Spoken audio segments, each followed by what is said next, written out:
Bonjour à tous, je suis content de vous revoir. J'espère que vous allez bien, que vous avez apprécié l'épisode précédent et que vous apprécierez tout autant celui-ci. Installez-vous confortablement, fermez les yeux et laissez-vous guider par le son de ma voix. Mes amis, nous repartons ensemble pour le village de Marmottin. Soyez les bienvenus dans le 16e chapitre de ce Super Flame Story.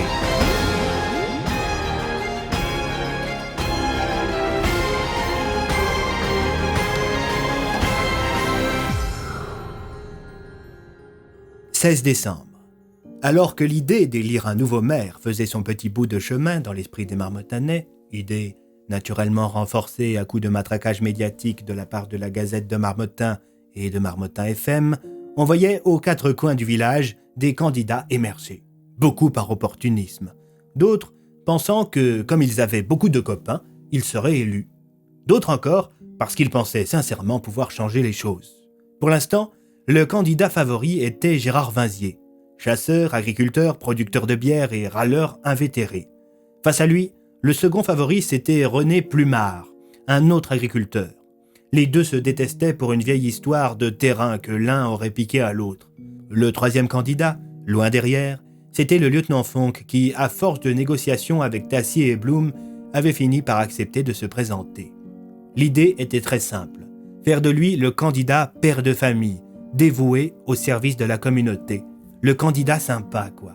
Le mec gentil qui faisait face aux alcooliques qui se crêpaient le chignon. Seul problème, Fonck était un policier et ses deux collègues étaient très loin d'avoir le vent en poupe à Marmottin. C'est pourquoi le commissaire avait convoqué le lieutenant dans son bureau. « Tout va comme vous voulez, Fonck ?» Je suis un peu stressé, je sais même pas par quel bout m'y prendre pour faire campagne. On va essayer de vous avoir une interview sur Marmottin FM. Pour la Gazette, en revanche, reprit Blum, il faut oublier que Sandra Darmin a d'ores et déjà choisi son candidat. Le numéro du jour titrait en effet « Vinzier ou rien ». Les policiers devaient se rendre à l'évidence. Le candidat qui serait porté au nu par la DPA, ce serait Gérard Vinzier. « Plutôt malin », déclara Tassier. « Rien de mieux qu'un candidat un peu bourru, grande gueule et facile à manipuler. S'il est élu, il signera tous les accords que la DPA demandera. » « On fait comment pour lutter contre ça ?» demanda Blum. « On frappe fort », lança le commissaire. « Fonck, vous allez être viré. »« Pardon ?» demanda le lieutenant, choqué. « Je vais faire semblant de vous virer, et vous allez prendre volontairement parti contre Blum et moi-même.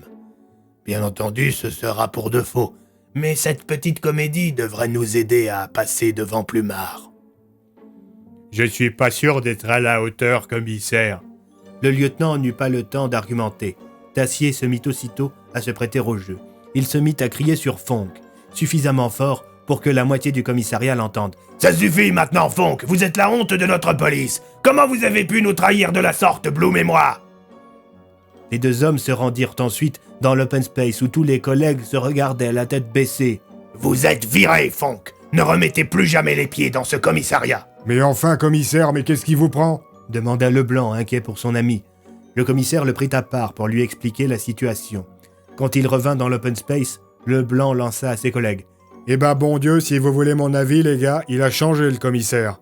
Je sais pas vous, mais moi je pense que je vais voter pour Fonck aux élections. » Plusieurs collègues, très marqués par l'événement, et d'autres qui n'aimaient tout simplement plus le commissaire, décidèrent aussi de voter pour Fonck.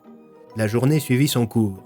Le candidat de la police alla se reposer chez lui et s'occupa un peu de sa communication sur les réseaux sociaux. Il prévint sa femme de la supercherie et alla voir un peu comment se portait Alias. Bennett était à son chevet. Comme bien souvent, l'homme à l'étrange porte passait 1 ou 2 heures par jour, assis sur une chaise, à parler avec le pauvre Alias. Il ne savait même pas si son ami, plongé dans un profond coma, l'entendait. Mais dans le doute, il lui faisait quand même la conversation. « Mon ami, ne m'en veux pas pour ce que je vais faire. »« Qu'est-ce qui vous prend, Andrew ?» demanda Fonck en remarquant que l'homme à l'étrange porte avait avec lui un de ses livres magiques. « Vous allez voir, » déclara l'homme à l'étrange porte en ouvrant le curieux ouvrage. Il se mit à faire d'étranges mouvements avec ses doigts. Des filaments de lumière dorée commencèrent à s'échapper du livre et à envahir la pièce. Bientôt, l'éclat de cette lumière fut si intense que Bennett et Fonck durent fermer les yeux durant quelques secondes. Quand ils les rouvrirent, il y avait désormais 2 Alias dans la pièce. Ou plutôt, l'un d'eux était en réalité Andrew, qui avait pris l'apparence de son ami. « La transformation s'est-elle bien passée ?» Je dirais que oui, répondit Fonck, très perturbé par ce qu'il venait de voir. Ne vous en faites pas, ce n'est que temporaire. Un petit subterfuge qui nous sera très utile pour ce soir. Sur ces paroles, Andrew invoqua son étrange porte et se volatilisa. Il réapparut quelques instants plus tard, au beau milieu du bureau du commissaire Tassier. « Bonjour, Philippe. »« Alias, c'est toi, mon ami ?»« Non, » reprit l'homme à l'étrange porte en ricanant. « C'est moi, Andrew. C'est par rapport à notre petit projet nocturne. »« Oh, je vois. »« Les autres ne sont pas là ?»« Bloom ne devrait pas tarder, il est passé chercher son fils au collège. Sa femme ne se sent pas très bien, le colonel Hartmann et Yupvik devraient aussi arriver d'une minute à l'autre. » Alors que du côté de Bennett et Tassier on se préparait pour une opération coup de poing sur le camp de base de la DPA, avec la petite idée d'arrêter une bonne fois pour toutes contumace et talion, Fonck, quant à lui, enfilait un beau costume. Il avait finalement réussi à se faire inviter sur Marmottin et Femme dans l'émission Le Duel de l'Actu. Le lieutenant était un grand fan du travail de Jean-Jacques Bardin et il comptait faire bonne impression. Bien que le lieutenant fût une personne très gentille, il n'en était pas pour autant naïf. Il gardait en tête le fait que l'on tenterait de le piéger dans l'émission, et il savait qu'il devrait descendre en flèche le commissaire Tassier et Bloom pour grappiller quelques voix. C'est justement là-dessus que Jean-Jacques, accompagné de Cassandra Darmin, décida d'ouvrir son émission du jour. Marmottin FM, il est 18h, je suis Jean-Jacques Bardin et c'est le duel de l'info. Nous sommes en compagnie de Cassandra Darmin qui va m'accompagner tout au long de cette émission. Bonsoir Cassandra. Bonsoir Jean-Jacques. Contrairement à ce qui était prévu initialement, nous ne recevons pas Monsieur Plumard qui a refusé notre invitation lorsqu'il a appris que Gérard Vinzier était l'un de nos invités. Ça ne m'étonne pas de cette crapule, lançait l'agriculteur. Avec nous ce soir, nous avons également le lieutenant Julien Fonck de la police de Marmottin. Bonsoir lieutenant. Bonsoir à tous. Jean-Jacques reprit. Monsieur Fonck, selon nos informations, vous auriez été viré de la police de Marmottin par le commissaire Tassier il y a quelques heures, est-ce exact? Oui, c'est exact. Le commissaire et moi-même sommes en profond désaccord sur de nombreux points. S'il ne m'avait pas viré, j'aurais démissionné, pour l'honneur de notre police et de notre village. Monsieur Vinzier, vous êtes l'un des grands favoris du village pour cette élection au poste de maire. Quelle est selon vous la raison de votre succès? Les gens, ils en ont marre. Les gens, ils sont en colère, ils veulent que ça change. Le changement, il doit être radical, et ben moi, je suis radical. Si vous voulez voir Marmottin changer, eh ben il faut voter Vinzier. Un argumentaire à toute épreuve, s'exclama Cassandra Darmin sur un ton plus que complaisant. Merci ma petite dame, répondit Vinzier en faisant un clin d'œil à la journaliste. Monsieur Fonck, pourquoi les Marmottanais devraient voter pour vous? Je n'ai pas à leur dire pour qui voter, c'est à eux de faire leur choix. J'habite à Marmottin depuis un paquet d'années. Je connais une grande partie des personnes qui vivent ici. On a été à l'école ensemble, on a bu des coups ensemble, nos parents se connaissent et nos enfants se connaissent. En fait, j'aime beaucoup ce sentiment de faire partie d'une grande famille. Et cette grande famille, je veux la protéger. Voter pour moi, c'est voter contre la haine, contre la division et les disputes puériles. Si je suis élu, je serai le maire de tous les Marmottanais et je veillerai à ce que chacun d'eux puisse s'exprimer librement et que les opinions des uns et des autres ne viennent pas provoquer des événements aussi terribles que celui d'il y a 2 jours.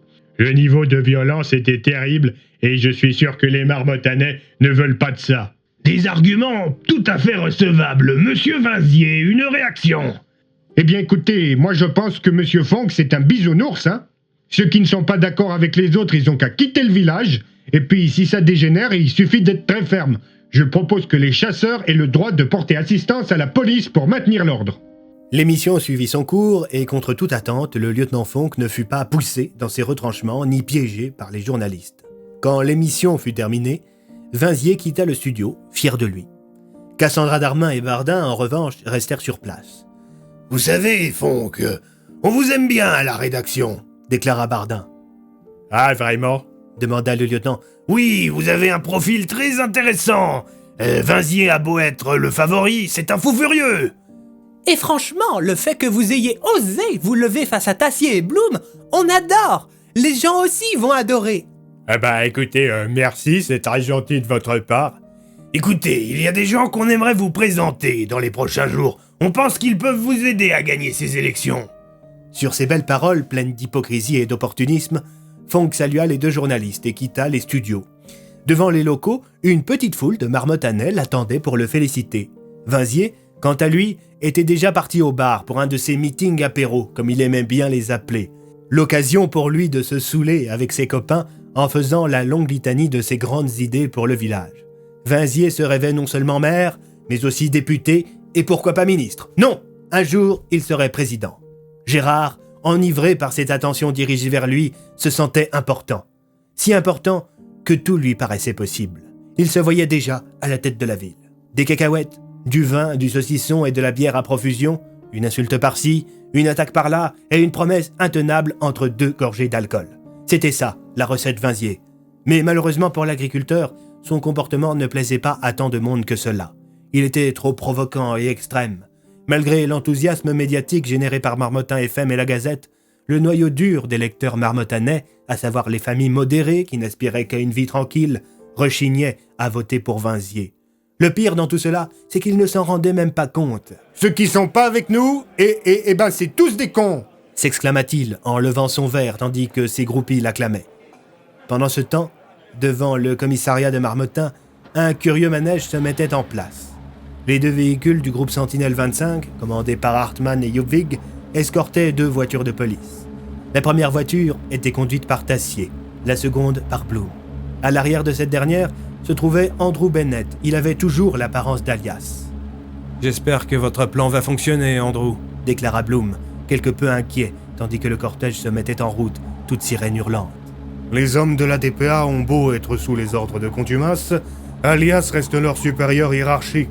En me voyant leur donner des ordres et avec l'assistance du groupe Hartmann, ils devraient suivre le mouvement sans trop poser de questions. » « Et s'il y en a qui résistent, Andrew ?» Eh bien, il faudra que les dieux nous viennent en aide.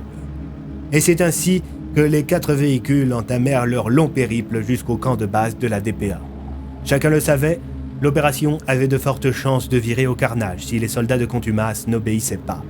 Mais l'occasion était trop belle. Si l'opération se déroulait comme prévu, en l'espace d'une nuit, Talion, Contumace et Klaus Sattler seraient arrêtés et Marmottin retrouverait la paix.